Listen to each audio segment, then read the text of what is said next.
La situation est assez confuse ce matin en République démocratique du Congo. Les informations que l'on a sont assez confuses. Goma, capitale provinciale de plus d'1 million d'habitants et presque autant de déplacés, est encerclée par les rebelles du M23 et des soldats rwandais. Il y a eu ce matin, comme en début de soirée hier dimanche, des rafales de tirs dans les rues de la capitale du Nord Kivu. Écoutez depuis Kinshasa, Aurélie Bazaki-Bangula. Les positions stratégiques de Goma sont tenues par les forces armées congolaises. Il s'agit de l'aéroport de la ville et de la grande barrière, point de passage entre la RDC et le Rwanda. C'est ce qu'affirment les autorités congolaises dans un point de situation diffusé très tôt ce matin. Alors une réunion de crise s'est tenue à Kinshasa hier soir, dirigée par le chef de l'État Félix Tshisekedi. Et au sortir de cette réunion, le porte-parole du gouvernement a affirmé que toutes les dispositions sont prises pour assurer la protection des civils.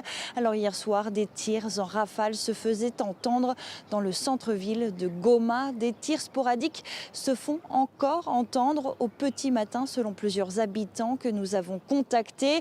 Ils nous ont dit avoir passé la nuit enfermés chez eux dans la peur, d'autant plus que la ville est plongée dans le noir. L'électricité est coupée, les lignes haute tension ayant été endommagées dans les combats.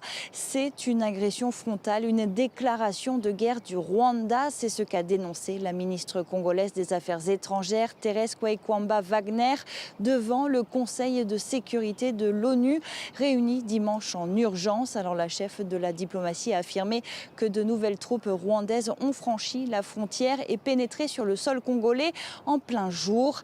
Des renforts qui s'ajoutent aux 3 à 4 000 militaires rwandais déjà présents sur le territoire congolais et qui appuient le M23 selon le dernier rapport des experts de l'ONU.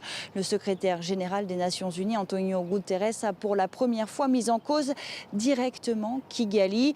Il a appelé les forces rwandaises de défense à cesser leur soutien au M23 et à se retirer du territoire congolais.